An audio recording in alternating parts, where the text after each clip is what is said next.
Hello everyone and welcome back to our virtual Mishnah Berurah share. My apologies for missing out on last night's share. Unfortunately, due to an internet outage, I wasn't able to stream. So we're going to, Miras Hashem, cover two shiurim today to keep up with the Dirshu schedule. We are holding in Mishnah Berurah Chelik Hey. We pick up today with the last couple of words on Kuf Mem Tes Amud Aleph, and hopefully we will learn Kuf Mem Tes Amud Beis as well as the majority of Kuf Nun Amud Aleph. Of course, we're holding in the middle of Hilchas Yom Tov. Actually, not in the middle. We're coming near to the end of Hilchas Yom Tov, and indeed to the end of Chelik Hey, which is very, very exciting. So we begin in Siman Tov Kuf Chav Zayin Sif Hey.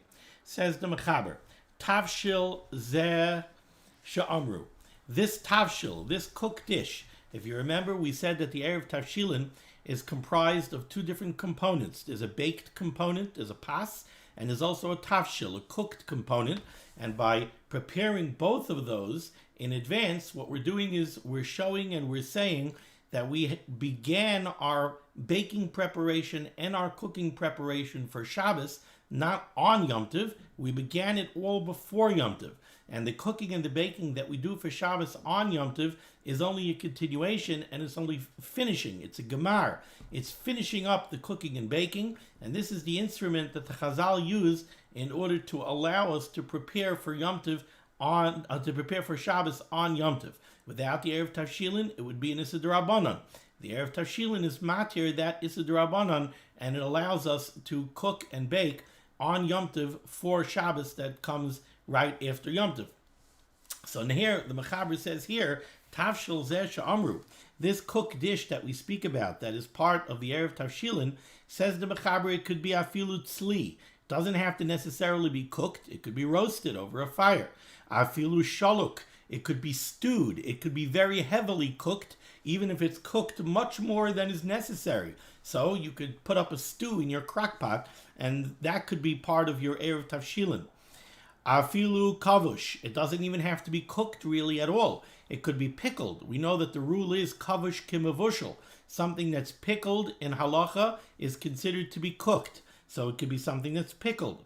Aymu ushan, or it could be something which is smoked. Says the Mishnah Berurah over here on Kuf Mem Tes Amud Beis, and I cut Yud Gimel. Tzli, it could be roasted. Says the Mishnah Berurah, v'dafka tzli mamish. However, when it comes to using something that's roasted, it has to really be roasted. It has to be something that's roasted, actually roasted over a fire. What's this in contrast to? Explains the Chavetz Chaim, aval moliach, something which is cured by salt. Now, we're not talking about something which is soaked in brine. Something that's soaked in brine in halacha is considered kavush. That's considered pickled. We're talking about here about something which is salted. What comes to my mind is it made such an impression on me. It just goes to show you what you show your children makes a very, very strong impression on them. When I was young, many, many, many years ago, I saw a video, then it probably wasn't a video, it was a movie, about Portuguese fishermen who go fishing for sardines. I'm not going to go into all the detail, but the boat goes out for months at a time. And this was old-fashioned fishing. They didn't have refrigeration on the ship. How did they preserve the fish? They had a massive table. It's the only thing I could call it, but it was massive. And it had a high frame built around all four sides. And what they did is they put down a heavy layer of salt, and then they laid the fish one next to the other, tail to head, head to tail. They put out a whole layer of fish on the table, and then they took salt and they put on another layer of salt, and then another layer of fish, and then another layer of salt. And what that does is it preserves the fish. But it doesn't only preserve the fish, it also cures the fish. And it makes the fish royal achila. Once it sits in the salt for a certain amount of time, now becomes edible. So we have a halachic principle, the same way we have a halachic principle that kavush is kimavushal, that pickled is like cooked. We have a halachic principle by curing with salt. We say that maliach is kiroiseach. Something that's salted is akin to having been heated. And we could see this in Yeridea. If you have something that was heavily salted and is not kosher, let's say you have a piece of meat that was heavily cured in salt, and it goes ahead and it comes into contact with a kosher piece of meat, we will say that the kosher piece of meat is now treif. Why? Because the blias, the absorbed taste, the tam of the salted meat is going to transfer into the kosher meat. Even though normally we say tam, taste, does not transfer unless there's heat. Over here we could be talking about two cold items, but since one of them is salted, maliach is keroiseach. Salting something creates something like a heat, and that will have the effect of transferring the tam. So over here the Chavetz Chaim is telling me, even though we say that for the eiruv tavshilin you could use something which is kavush, you could use something which is pickled. Because we say kavush is kimevushal, not so by salted. You cannot use something which is salted. Continues the Chavetz Chaim here, it's right by the Ois Katan Chav Daled for the Sharet Tzion, here a nice Katan Yud Gimel. Aval moliach, something which is salted. Av shehu chashev roisek roiseach ditzli. Even though we say that moliach is like roiseach ditzli, it creates a heat akin to the heat of roasting. Afilohachi ein ma'arvin. Still in all, you cannot use something which is salted for your eiruv tavshilin. V'gara mikavush delekamei. And it is worse off. It's not considered the same as kavush. Kavush is kimevushal, and therefore you could use something pickled for your eiruv tavshilin because it's considered cooked. Something which is salted cannot be used for your eiruv tavshilin. You'll ask me, why not? Something which is roasted could be used. So why don't we say that something which is salted is kitzli? It's like it's roasted and it should be usable. I think the answer lies in the different terminology that Chazal use by kavush and what they use by tzli. By kavush, the Chazal say, kavush kimevushal. If it's pickled, it's equal to something which is cooked. All right, then you could use it for your eiruv tavshilin. By maliach, it does not say maliach is kitzli. If it said maliach is kitzli, so then we would say maliach is equal to tzli. You could use tzli, you could use maliach. But that's not what the Chazal say by maliach. They say maliach is keroiseach ditzli. It's like the heat of tzli, but it's not like tzli. Something which is salted has a heat somewhat akin to the heat of tzli, but it's not equal to tzli. And therefore, while tzli is good for eiruv tavshilin, maliach is not good for eiruv tavshilin. That's the way I understand this. Continues the Chavetz Chaim here. V'lachein, for this reason, ein ma'arvin bedagim maluchin shekarin herring. Therefore, you cannot use for your eiruv tavshilin salted herring. Now again, this does not mean herring that was soaked in brine. This means the herring that was just cured in dry salt. Even though this salted herring, you don't need to do any additional cooking to it in order to make it royal achila. Just by virtue of the salting, it's already royal achila, so it seems that the salting was very potent and very effective, yet it cannot be used for an eiruv tavshilin because that's maliach, and maliach is not eligible for eiruv tavshilin. Achein, however, elu hamunachim b'shulei hachaviyah shekvushin hein b'tzir, the herring that's at the bottom of the barrel. So if you have a whole barrel of herring that was in dry salt, but now you have herring that's all the way at the bottom of the barrel, what happens? The salt pulls moisture out of the fish.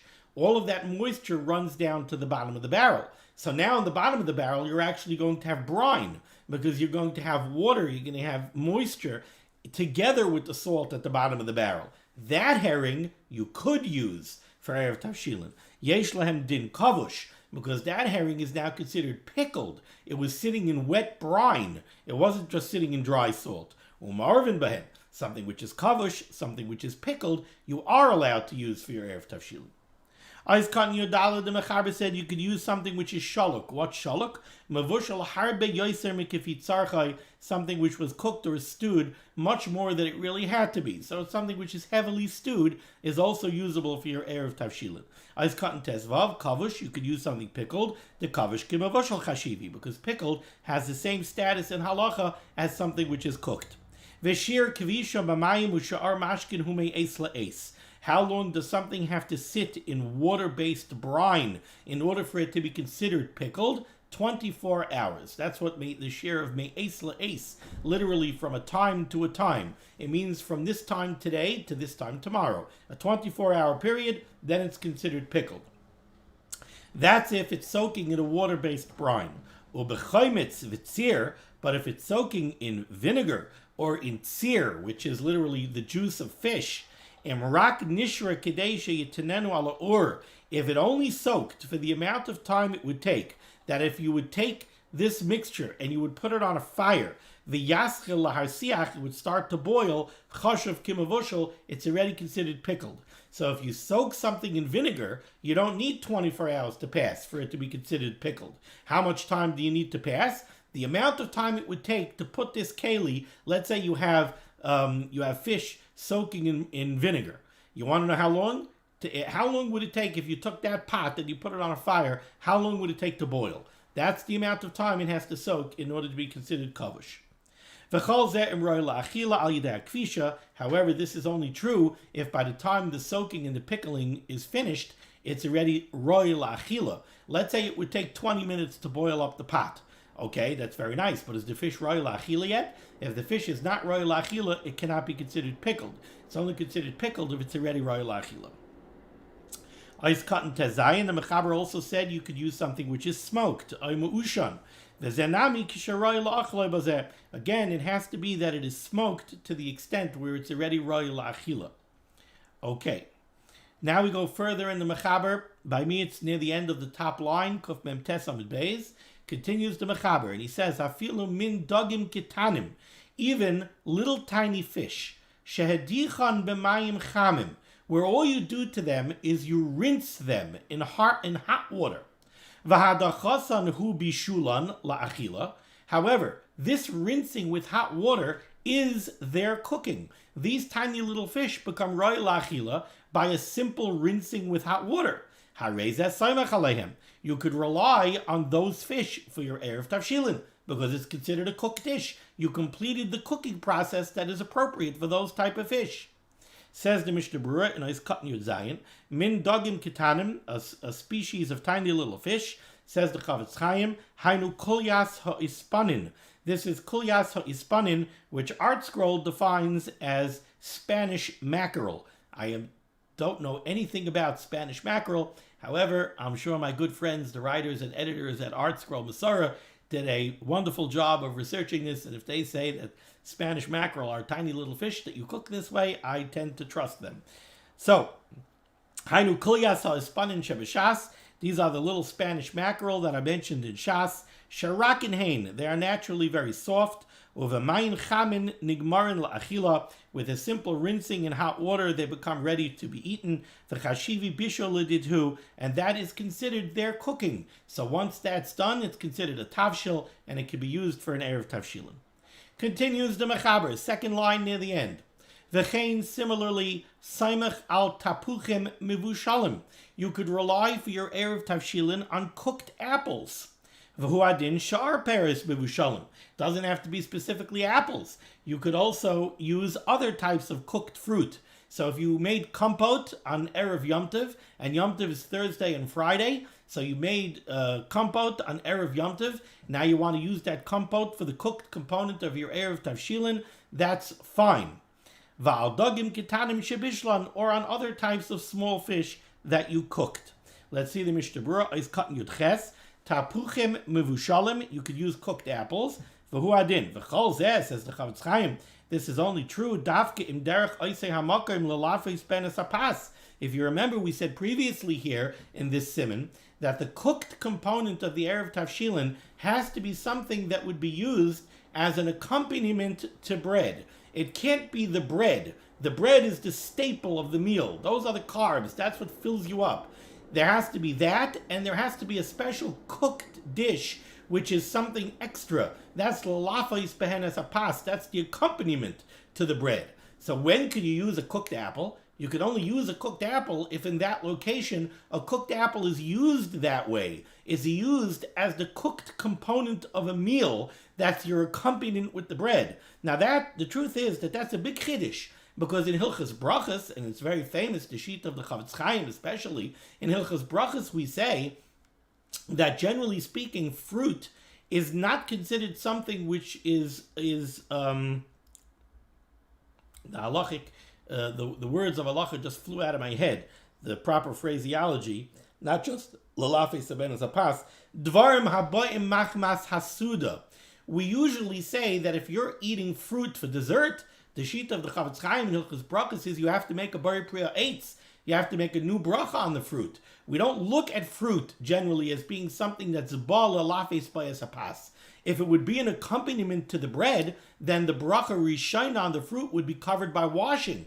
Usually we say that fruit, for instance, Rosh Hashanah night, when you're having your apple dipped in honey, you make a Berurah eitz on the apple, even though you're eating it in the Suda after you already washed. Why? Because it's not something haba machmas hasuda. It's not considered part of the meal. It's not something which is ba lalafei sabenas hapas.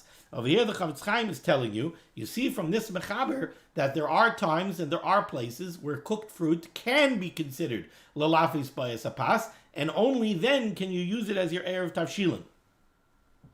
Ice cut and yud test. The mechaber said you could use dagim ketanim shebishlan, small fish that you cooked, oitzlon, or if you roasted them. It doesn't only have to be bishul.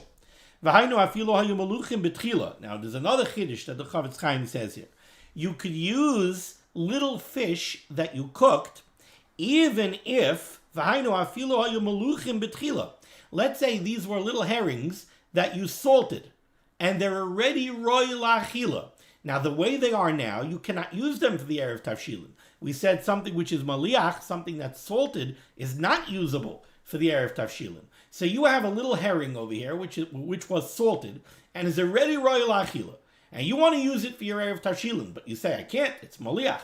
All right, I'll drop it in boiling water, I'll cook it for a few minutes, and now it's mavushal, now it's cooked. Now I'll use it for the eiruv tavshilin. Yes, you can do that, but there's a chiddush. The chiddush is that what did your cooking accomplish? Your cooking really didn't accomplish anything. It was already royal achila because it was maliach, it was salted. Yet, still in all, you could use it. It was already royal achila the way it was raw. It didn't require cooking.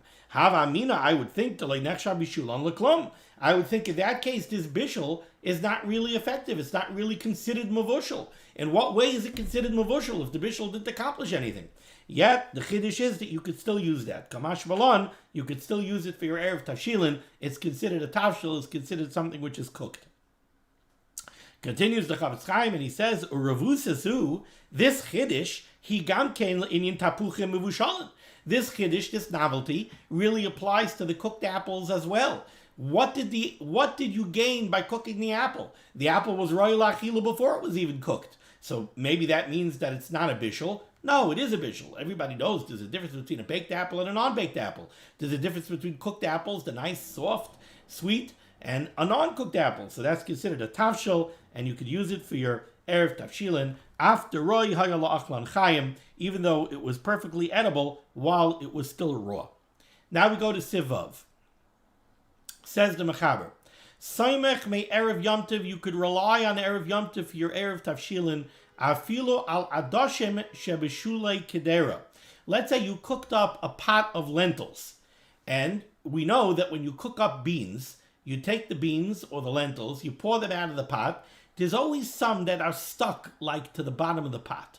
Says the Mechaber over here, it's late in the day, you didn't make an eiruv tavshilin, suddenly you say, oh, I have to make an eiruv tavshilin, quick, we got to cook something. Oh no, we have the bean pot, was still over here out in the kitchen, and there's some beans stuck in the bottom of the pot. You could use those beans stuck in the bottom of the pot to be your eiruv tavshilin.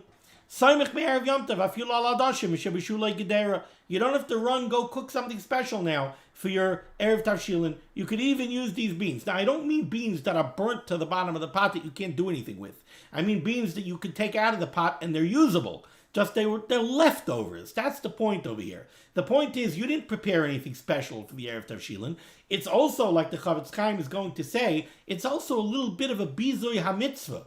What are you doing? You're using the dregs from the bottom of the pot for your mitzvah of eiruv tavshilin.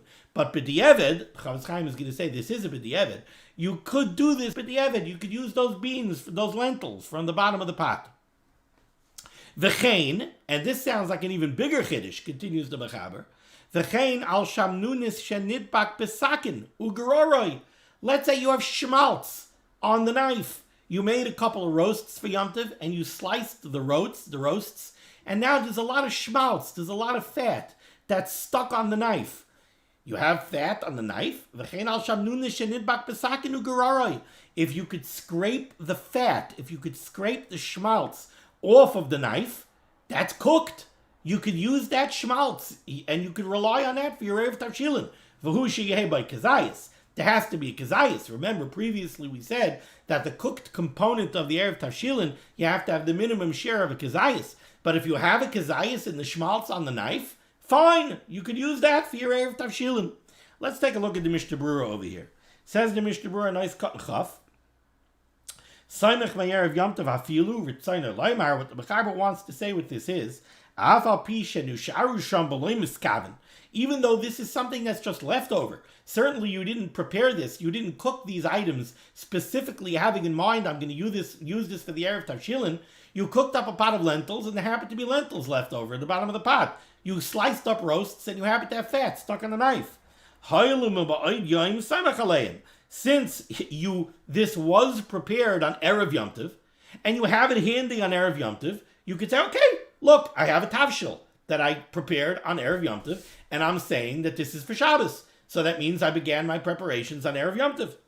And we do not say that since these things are b'chlal not choshev, botle agav kidra, that they're bottled to the pot. No. Elagayr on my Erev Yom Tov, you scrape them out of the pot or off the knife on Erev Yom Tov, umechashvan lekach, and you have in mind and you give them value. You say, okay, I scraped out the lentils from the bottom of the pot. I have a little quarter-pound container. It's more than a kazayas of lentils over here. This is my cooked dish that I started my cooking for Shabbos on Erev Yom Tov.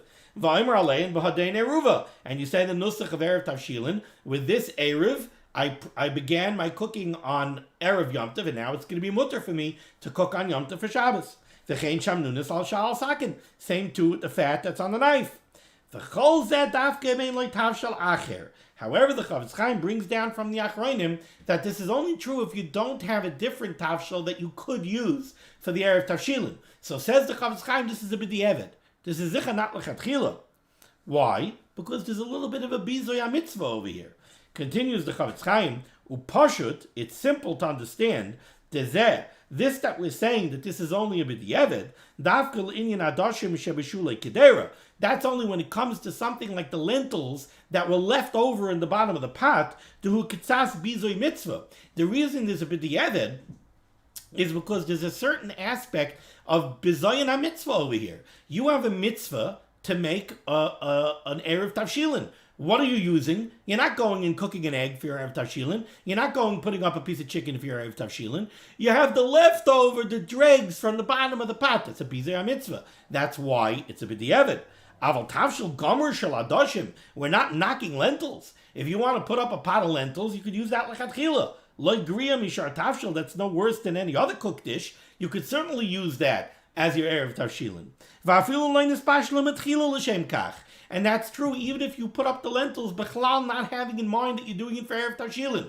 You put up the lentils because you wanted to have a pot of cooked lentils, you're going to make lentil soup, or you're going to make lentil dip. And then after you put up the lentils, your wife says, oh, remember, we need an eiruv tavshilin. Oh, you know what? I have a whole pot of lentils over here. I don't need all of this. You take out a scoop of lentils, and you say, okay, this is my eiruv tavshilin. That's 100% l'chatchila. That's not leftovers, dregs at the bottom of the pot. The b'di'evet is because it's leftover dregs at the bottom of the pot. That's when it's a b'di'evet. Now the Chofetz Chaim makes a very important point. First of all, with lentils, this is only true if lentils are something which is appropriate l'lafes bayas hapas, where it would come in as an accompaniment to the bread as part of your suda. Then you could use it for the eiruv tavshilin. Now it's interesting to me that the Chofetz Chaim didn't say the same thing about the shamnunis me'al gabi asakin. Obviously, the same thing holds true over there. The fat that you scrape off the knife, it has to be schmaltz that you would use l'lafes bayas hapas. Now it happens to be that schmaltz off a knife, if you have a kizayis of it, sure, that's something that you use a lafis bayis apas. Let me ask you a question. What's pacha? Essentially, that's what pacha is. Pacha is schmaltz. It's just flavored with garlic and salt and black pepper. But what is it? It's the fat that cooks out of the bones and congeals. People make chicken, and then the chicken fat congeals when it's in the refrigerator. I know a few people who love to go into the refrigerator, take a knife, take out some of that schmaltz, and smear it on bread. It's delicious. So yeah, you have shamnunis, you have schmaltz that's stuck on the knife, and you have a kizayis of it. That's a dover habal alafis ba'esapas. Why not? So it's roi for your eiruv tavshilin. Okay, now we go to Siv Zayin.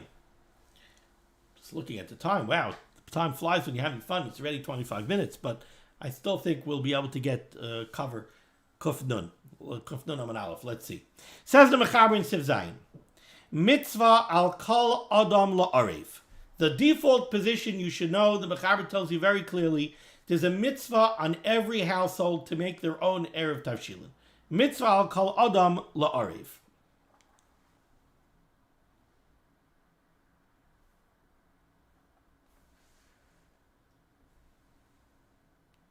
Sorry, I'm looking for a Berurah. Oh, there it is. I was looking for the Berurah Goyla Ois Kat Nun. Yeah. This is brought down for the Gemara in Beitza on Daf Tes Vav Amud Beis. The end of the Berurah Goyla is underneath the Mechaber. I didn't see it. I was looking at the side.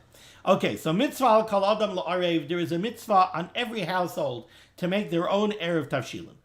On mitzvah al kol gadol ha'ir, and there's another mitzvah on the prominent person of the city, let's say the Rav, la'arev al kol b'nei iroi, to prepare an eiruv tavshilin on behalf of everybody in his city. Why? Kedei sheyismach alav, so that they should be able to rely on it. Mi sheshachach, if somebody forgot to make an eiruv tavshilin. So the Rav or another prominent person should prepare an eiruv tavshilin and be mezaka, and we'll see how you do that, be mezaka it on behalf of all the people of the city. So if somebody forgot, he could rely on the Rav's eiruv tavshilin. And we'll see certain caveats to this halacha, when you can rely on the Rav's eiruv tavshilin and when you cannot.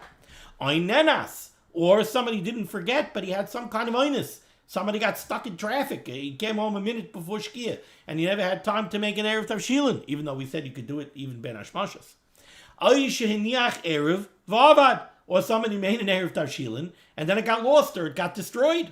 It's very nice you made an eiruv tavshilin on Erev Yom Tov, but that eiruv tavshilin still has to be in existence on Yom Tov when you want to prepare for Shabbos. So what happens if somebody made an eiruv tavshilin, he put it down in the basement, and then the basement flooded, and it got destroyed, so now he doesn't have one. So again, there's a mitzvah on the Rav, make an eiruv tavshilin on behalf of everybody in the city so they could rely on his eiruv tavshilin. Says the Ramah, V'hu hadin ama'aret she'eni yodeh la'arev, or you have amaratzim in the city, and they don't know b'chlal how to make an eiruv tavshilin. So they're going to rely on the Rav's eiruv tavshilin. Continues the Mechaber, Ava mi she'efshel la'arev, but if somebody has the ability to make an eiruv, v'loy eiruv, and he just doesn't make one, his wife says, remember, you have to make an eiruv tavshilin. Nah, I'm not going to make an eiruv tavshilin. I'm going to be samech on the rabbi's eiruv tavshilin. Says the Mechaber, Nikra Paisheya, he is called a Paisheya, he's being negligent, Ve'ena Yotzabay, and he's not Yotza with the Rav's eiruv tavshilin. That's the sheet of the Mechaber over here. The Mechaber says, you just decide, I don't want to make an eiruv, I want to rely on the Rav's eiruv. No, you cannot do that. Nikra Paisheya, it's called a Paisheya, Ve'ena Yotzabay, and you're not Yotza. Because again, the Mechaber started the sif by saying mitzvah al kol adam la'arev. Everybody has their own distinct mitzvah to make an eiruv tavshilin. It's not up to you to just say, I decided I don't want to do it and I want to rely on the Rav. No, you can't do that. And we'll see the mechanism of why in the Mishnah Berurah. Says the Mishnah Berurah on the bottom line of Kuf Mem Tes Amud Beis, Ois Katan Chaf Aleph, mitzvah al kol gadol, there's a mitzvah on the important person of the city, like the Rav. V'chein matzinu b'shas, and you find this in the Gemara. Shekama gedolei ha'amaroyim ha'yimedaktikim bazeh. We find that a lot of the Amaroyim, they were makbid on this idea. We find that the Amaroyim, when they made an eiruv, they said that they're doing it on behalf of the whole city. Now, if you take a look over here in the Sharet Tzion, Ois Katan Lamed Aleph, Kein Kasvu ha'achrayim, U'deloi ketah shechasher shu mitzvah d'Rabbanan, v'tamad d'Manolei ha, v'da, and you should know The lav dafka gadol, that when the Mechaber says that this is a mitzvah on the gadol ear, on the significant person of the city, says the Chavetz Chaim here that this is lav dafka. It's not a mitzvah only on the gadol ear. Ela kol adam yachal lahaknes eiruvai. Everybody could do this. If you're making an eiruv tavshilin, you can make an eiruv tavshilin, be mezake it to somebody else, that he should be zoichen it on behalf of the other people of the city, and then they could rely on your eiruv. So it's not a din in the gadol ear. Anybody could do this. Umisha yones yachal lisvachal zeh. And if you did it, then people who had an einus, they could rely on yours. So he's just telling you it's not a din specifically in the gadol ear. However, I think the Mechaber is pointing out to you that if you're the gadol ear, if you're the Rav, you should realize that this is one of your responsibilities. Now we go to Kof Nun, Amud Aleph, Eis Katan Chav Beis in the Mishnah Berurah. Misha Shachach. Who's going to rely on the eiruv of the Rav? Misha Shachach, somebody who forgot. Now points out the Chavetz Chaim. V'chol zeh b'pam rishon. When could you rely on the Rav's eiruv tavshilin if you forgot to make an eiruv tavshilin? That's the first time you forgot. Avalim beregel hasheni shachach. If now on a second Yom Tov you forget, oid pam, you forgot again, have a kipasheya. Now you're considered negligent. Everybody forgets once. But the first time you forgot, next Yom Tov you should have said to yourself, oh boy, I remember Pesach, I forgot to make an eiruv tavshilin. This time I'm going to be very careful. I'm going to put up a big sign on the refrigerator. I'm going to do it as soon as I come home from davening on Erev Yom Tov. There's no way I'm going to forget a second time. If you don't do that, then you're not considered a shoygig. You're not considered you forgot. You're considered a pesheya. You were negligent. You forgot once. You forgot last time. So, once burnt, twice cautious. This time around, make sure you're not going to forget. If you didn't make sure, you're considered a pesheya. Now, the words of the Chavetz Chaim over here are Aval im beregel hasheni, on the second regel. Now, there's talk amongst the poskim. What does this mean? Does this mean that you only get 2 shots in your life? So if you're married at 23, and the first time you made Yom Tov at home, you forgot to make an eiruv tavshilin, and now 40 years later you forget a second time to make an eiruv tavshilin, you're now a pesheya and you're not allowed to be soimach on the Rav. Most poskim seem to say no, it means 2 Yom Tovim in a row. So twice in a row you needed an eiruv tavshilin and you forgot, that's when you consider a pesheya. So v'chol zeh b'pam rishon avalim beregel hasheni shachach oid pam hevi k'pesheya shenikr, because now it's clear she'ena chared l'dvar mitzvah, that you don't tremble, you're not fearful over a dvar mitzvah. If it really meant something to you, that oy vey, I have a mitzvah to make an eiruv tavshilin and I forgot once. How could I forget? I'm going to make sure I don't forget. If you were a chared l'dvar mitzvah, you would make sure you don't forget. V'dina mavur b'seif hasif. At the end of the sif, we're going to discuss the pesheya, the person who's negligent. We're going to discuss him in greater detail. Eis Katan Chav Gimel. The Rav's eiruv tavshilin is also efficacious for mi shehiniach, somebody who made one and then it got destroyed. Now the chiddush over here is, we don't say that the fact that you made your own eiruv, gila b'daitoi, by doing that he revealed his das, she'ena roitza lotzeis be'eiruv shagadol ha'ir. Yankel Shmerel went ahead and made his own eiruv tavshilin. Maybe we should say that by virtue of the fact that he made his own eiruv tavshilin, he showed very clearly that he wants to use his own, and he doesn't want to be yotze with the Rav's eiruv. So now how could he be yotze with the Rav's eiruv if his eiruv got destroyed? The answer is no. Even so, if his gets destroyed, he could rely on the Rav's. Or you have an Amorit Sheni Dala Arev, who doesn't know how to make an eiruv tavshilin. V'hu adin, it doesn't only have to be an Amoritz who doesn't know how to make an eiruv tavshilin. V'hu adin, you could have an Amoritz im chashav if he thinks sheichayla lotzeis be'eruv shal gadol afilu lechatchila. He's an Amoritz and he doesn't know what the Mechaber said over here. Mitzvah al kol adam la'arev. He doesn't know that he has a specific mitzvah to make an eiruv tavshilin. He thinks, the rabbi takes care of that. So he's also yotze. He's not called a pesheya. He's an einus because he doesn't know that halacha.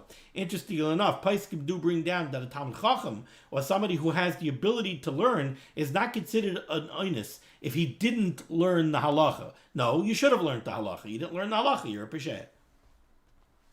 Eis Katan Chav Hei. So, somebody who says, I don't want to make my own eiruv tavshilin, I just want to be yotze with the Rav's eiruv tavshilin, he is nikra pesheya. He's called a Pesheya and he's not Yoitza. Says the Mishnah Berurah, what's the inyan over here? What's such a big deal? Explains the Chofetz Chaim. Mipnei shetakonas chachamim haya, the takonas chachamim of the eiruv tavshilin is shekol echad ve'echad yase eiruv tavshilin ba'atzmai. That was the takonas chachamim, that everybody should make their own eiruv tavshilin.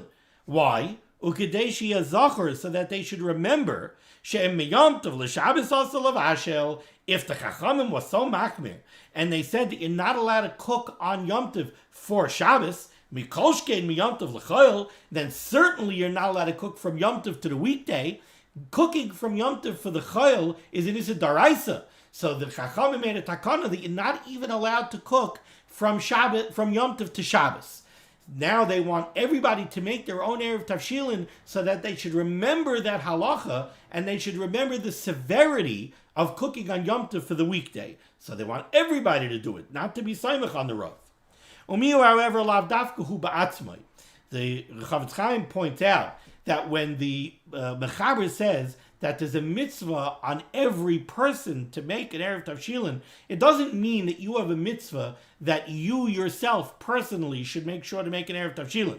Tehu adin imamana shliach nami. You could appoint a shliach to do it for you. That's called you doing it. V'loi ba, the Mechaber, when he says that there's a mitzvah on each person, is only coming to contrast, elala afuke, he's coming to exclude eiruv shel gadol, the eiruv of the Rav, shemechin mitavshiloi, where the Rav made an eiruv tavshilin from his own food, ve'enay nimlach behem b'shas asiyasai, and you didn't go to the Rav, or the Rav didn't come to you and make up that he's being mitzi you, elamaydielahem b'yom tov sha'asa eiruv yichayin lisbeichalav. He's making his own eiruv tavshilin, he's being mezakit to somebody else, other people of the city, and he's letting you know, oh, you forgot, you were a nenas, don't worry, you could rely on my eiruv tavshilin. But a shliach, if you actually appointed a shliach to make an eiruv tavshilin for you, that's fine, that you could do. Oiskat and chavav, you're called a pesheya if you just decide you don't want to do it, and now you just want to rely on the Rav's eiruv, nikra pesheya, you're called a pesheya, and the Mechaber said ve'ena yoytza by, and you're not yoytza with the Rav's eiruv. Says the Chofetz Chaim, why aren't you yoytza? What are the mechanics?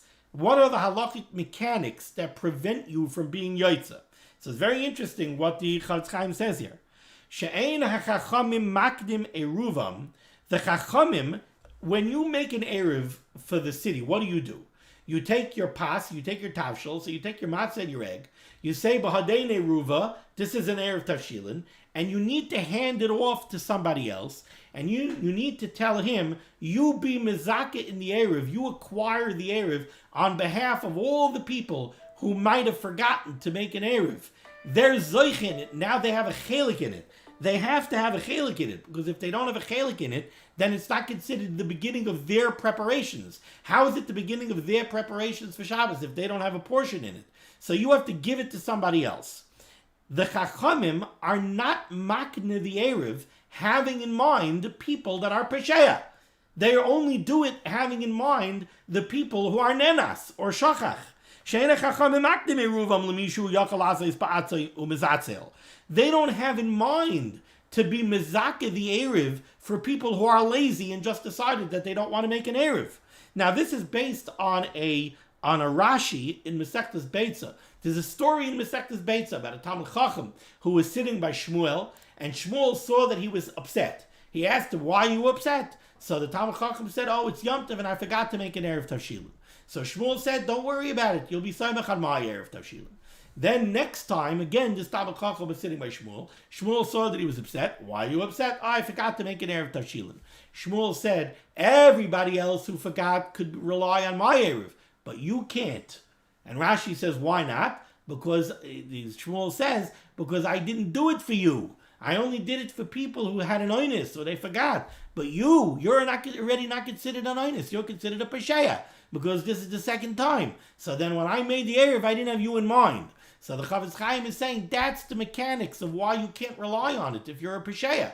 Because when the Rav makes it, he doesn't make it with you in mind.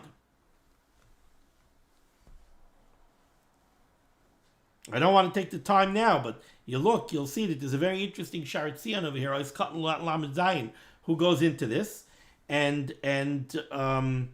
the Shulchan Aruch Harav, it's brought down, says that this is true even if the Rav says, I did have you in mind. It doesn't matter. It doesn't work anyway. Okay, continues the Chavetz Chaim over here. V'da, and you should know, the harbe paiskim cholkim al zeh, there are many paiskim who disagree with this, which seems to be a very strong chumrah. Ola did too, and according to those paiskim, yachal kal adam lismaich lechatchila al eiruv shel gadol ha'ir. And he says that according to these paiskim, everybody could rely even lechatchila on the Rav's eiruv. And they could say, I don't want to make my own eiruv, I'm going to be samech on the Rav's. And the Rav, Pashtus, he has in mind samech on the Rav's eiruv. And now he forgot a bunch of times, he didn't do it. In that case, the Rav is not moitzi him. Because what do you mean? You never rely on the Rav. And the Chavetz Chaim says it could be that b'di'eved, even such a person, and I think this would apply to us. We always make our own eiruv tavshilin. Every household knows that in such a case they have to make an eiruv tavshilin. And generally speaking, we always make our own.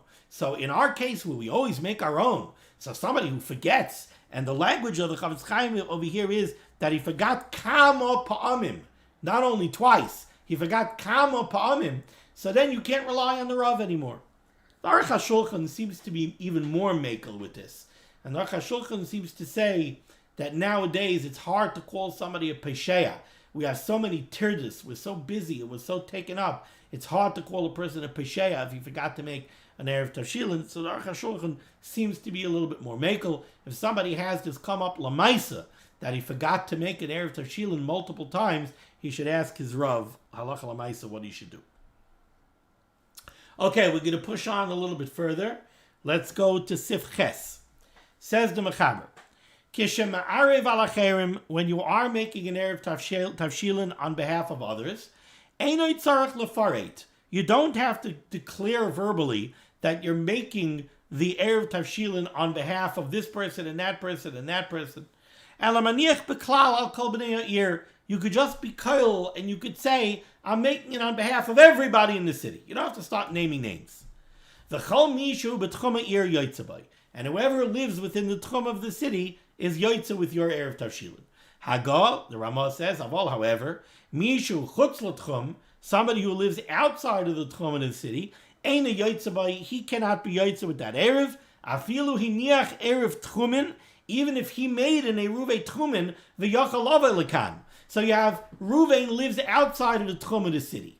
I might think, okay, he lives outside of the tchum, but he made an eiruv tchumin, which is going to allow him to come to the city on Shabbos.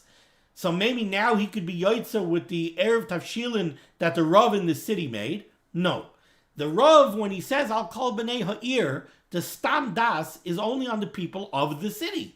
The people of the city, who's called people of the city? People who live within the tchum of the city. Elim kein histel alav haminiach behedya. So from this sif comes out like this. When the gadol ha'ir makes an eiruv tavshilin, and he does it on behalf of all the people of the city, he doesn't have to have a list of names. He doesn't have to open the phone book and go through the phone book. No, he just says, I'm making it on behalf of all the people of the city. But who does that include? Only people who live within the tchum. If he wants to include somebody who lives outside of the tchum, so if that guy doesn't have an eiruv tchumin, then he can't be moitzi with the eiruv tavshilin. No way, because that person has to have the ability to come and partake of the eiruv. If he can't come and partake of the eiruv, he can't be part of this eiruv. So if the person who lives out of the tchum didn't make an eiruv tchumin, there's no way he could be part of the eiruv tavshilin. But if he made an eiruv tchumin, he could be part of the eiruv if you specified him. Then you have to mention him by name. Okay. Says the Chavetz Chaim, Ois Katan Chav Zayin. Einoi tzarech lefaret, you don't have to start naming names. B'shah shemezaka al yidei acher, when you hand over the eiruv tavshilin to the other individual who's going to be mezaka in it on behalf of the people of the city, you don't have to name names. V'hu adin ba'amiras hanusach. And also when the Rav says the nusach of the eiruv tavshilin, Yoma li ulechol mi shelo yasa eiruv. All he has to do is say, I'm making this eiruv for me and anybody else who didn't make an eiruv. He doesn't have to start naming names. Somebody who lives outside of the tchum is not included, even if he made an eiruv tchumen. Afilu hiniach erev tchumen. The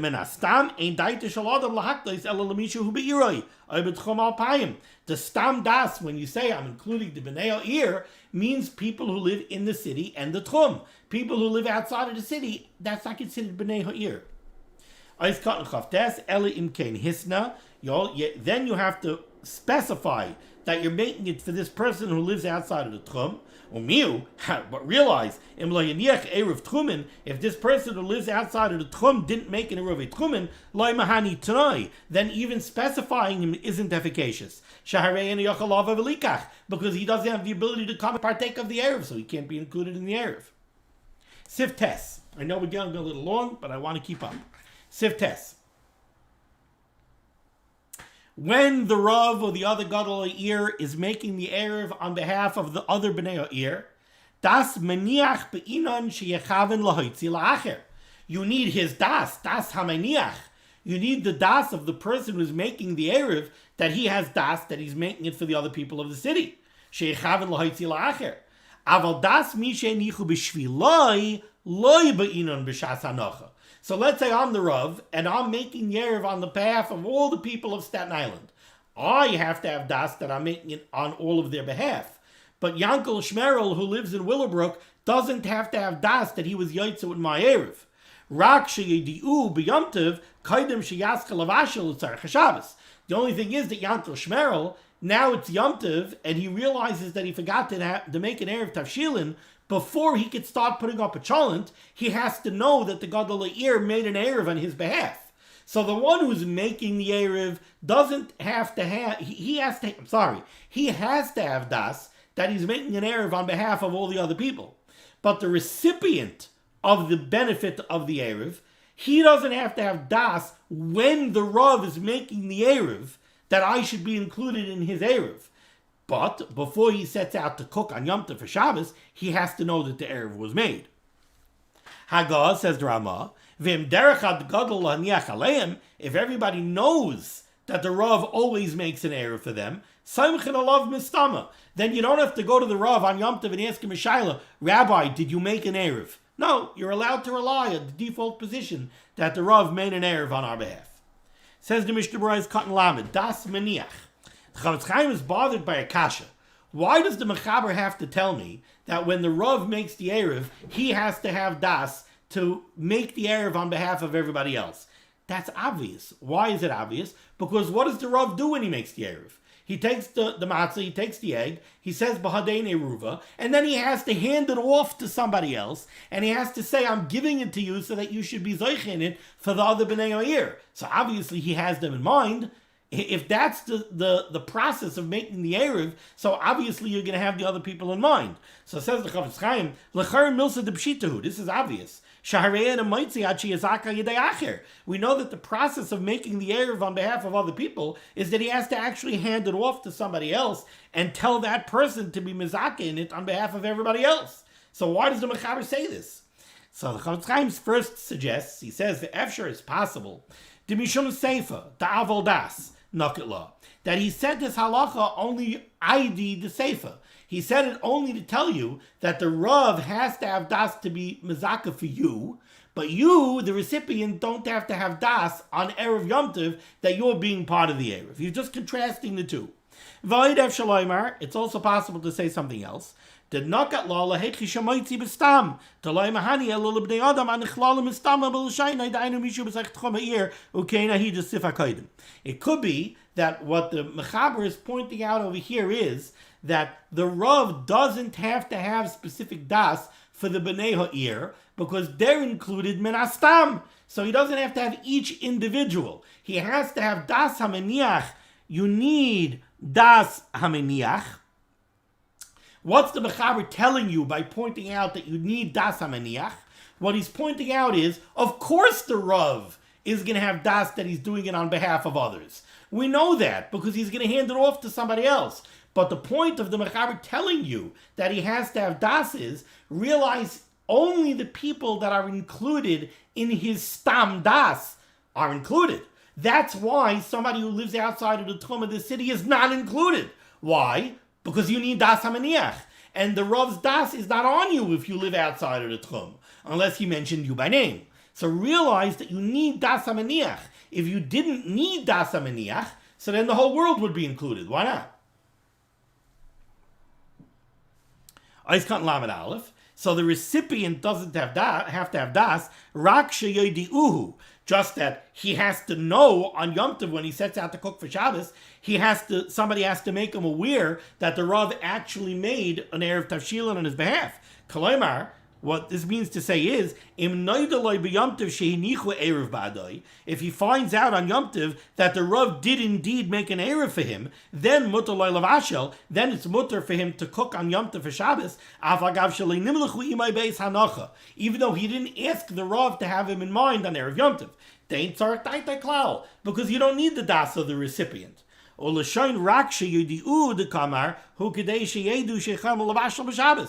other words, he has to know that the Rav made the eiruv in order for it to be mutter for him to cook on Yom Tov for Shabbos. Otherwise, it wouldn't be mutter.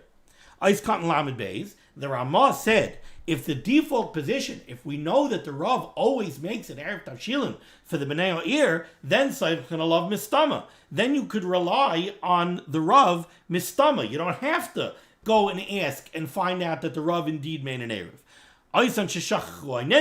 Of course, this only refers to people who forgot or otherwise had an oinus that prevented them from making an eiruv tavshilin.